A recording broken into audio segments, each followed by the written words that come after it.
zase. Pánové, dámy, že jo. No mi nedávajte slovo. To vzniklo dosť smiešne. Nikto nechcel umývať toaletu na našom byte. A museli sme sa nejako dokopať k tomu, aby ju niekto umyl. Tak sme zriadili galériu na našej toalete s tým, že aspoň raz do mesiaca ju konečne niekto umýje a môže byť trošku reprezentatívny. Dovolil bych si pokladať touhle vernisáž za otevřenou a pozvat vás na plastovou sklenku výběrového moku. Na zdraví. Ale chceli sme určite vytvoriť nejakú zdravú alternatívu kultúrnym inštitúciám. Minimalistické. Ale hezké. Ja som to už videl.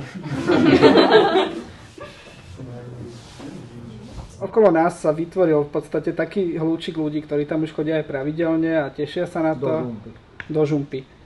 A ľudia, práve že už si to niekto, ako mi to rozprával, teraz ho nebudem asi menovať, ale napríklad si to dal aj do CVčka a to sa teším z toho.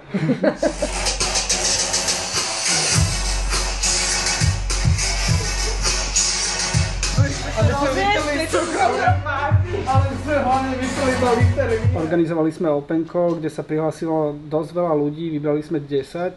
Už vlastne teraz bola 6. výstava, minulý týždeň, sa môžete dojsť pozrieť.